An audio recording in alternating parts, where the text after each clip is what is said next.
One of the niggas with 50, like, yo, where the gat at? What? I just start hitting niggas, vom. Cause I first thing kicked in my mind, if niggas get to the gat, one of us is dead.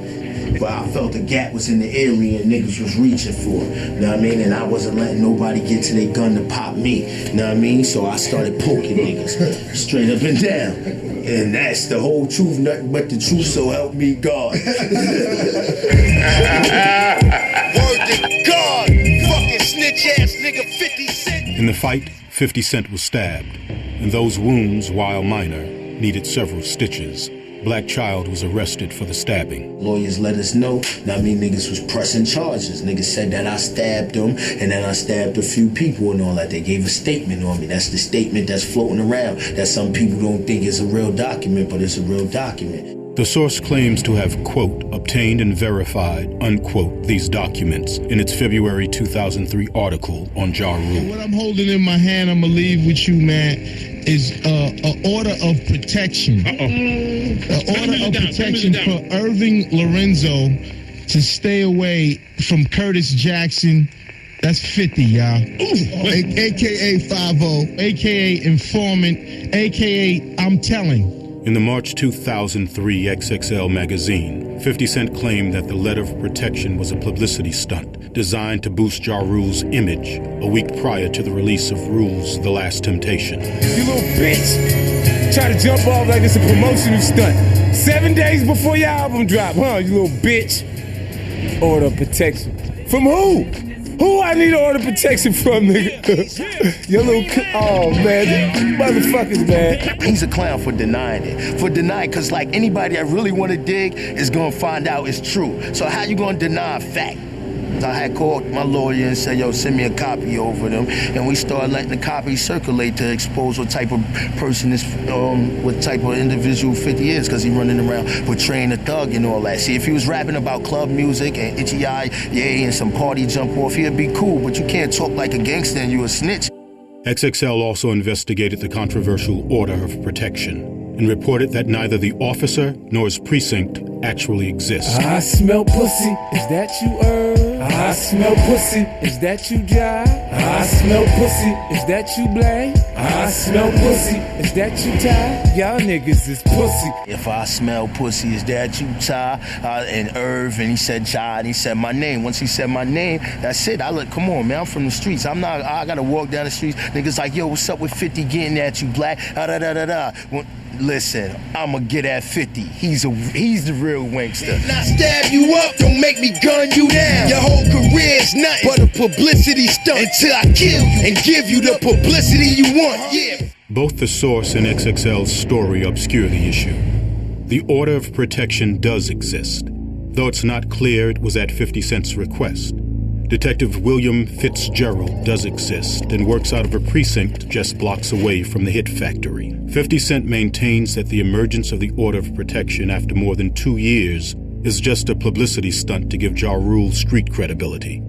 Also, a procedural question exists regarding orders of protection, whether they are requested by victims, like restraining orders, or issued by a judge as a condition of release on bail.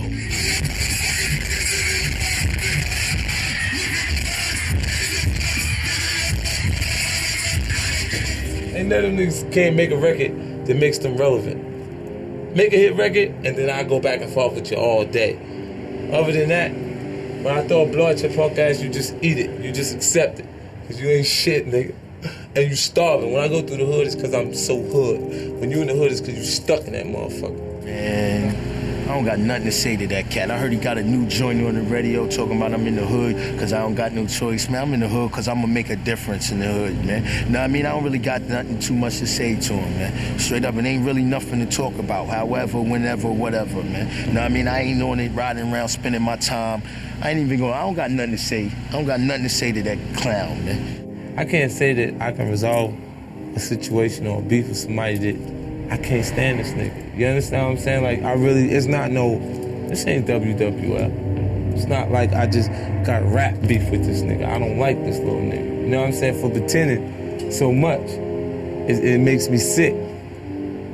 While it launched 50 Cent's career and helped sell millions of records, the 50 Cent Murder Inc. beef has already become violent. Where will it lead from here? Will they find some way to resolve it? Or will these rappers share the fates of Biggie and Tupac and end their beefs at funerals? For the black community especially, we have like broken families with no father, no big brothers, and so the music becomes the big brother, or the music becomes the father, because you listening to all these niggas. So it'd be like Ice Cube. I grew up Ice Cube, Public Enemy, KRS-One, LL Cool J, Big Daddy Kane. All them niggas was my daddy, you know, because I ain't have none, and that's who I listen to know how to have big nuts. You know what I'm saying? Them the niggas who I gauge my nuts by. So if Cube was saying he was knocking this, you know, knocking this nigga off, and Kane was saying this and this is how you do a nigga, and LL was saying beat niggas like this, you grow up being, okay, that's fuck it. Fuck it. I got big nuts. I'm knocking niggas off. I'm not taking shit from the police.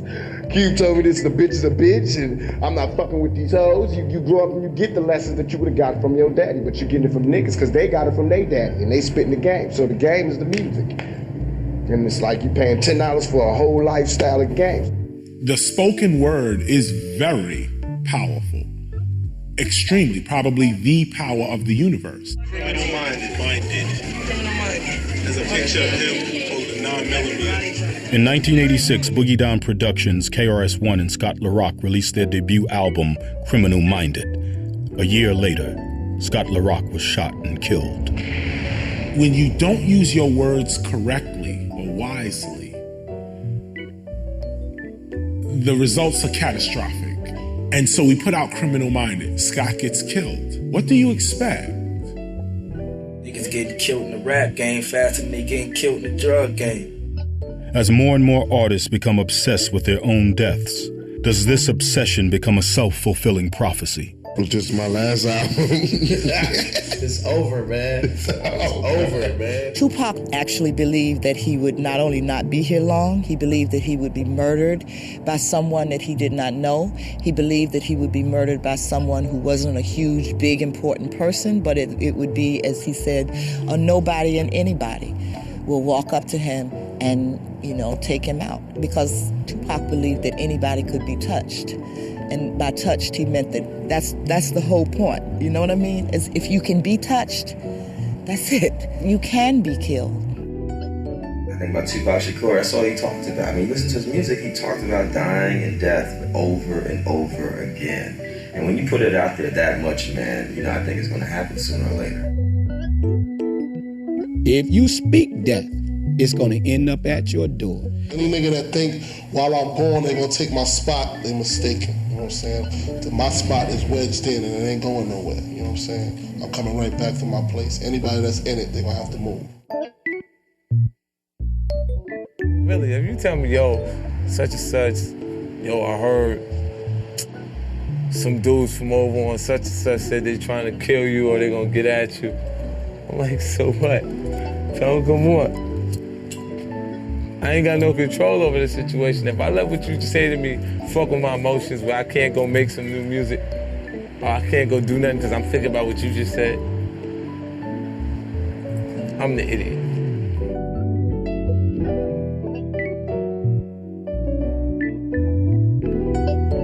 Yeah, I feel like I have a purpose. I don't know exactly what it is yet. I know something, I'm supposed to do something positive.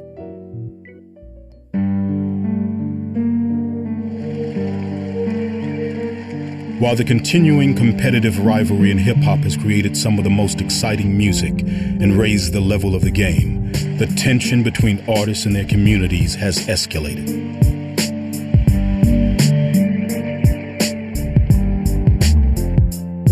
Outside forces and the allure of ever-increasing financial rewards have put tremendous pressure on artists to succeed at any cost. Now's the time for leadership, and for newer artists to recognize that leadership. Now's the time for those artists who help create the culture to step up when necessary, to guide and address grievances. Now's the time to return to the original spirit of hip-hop and stop the violence. Some of the most important voices in hip-hop were killed needlessly. Big was that guy that made it cool for you to be you. That was a major loss, man.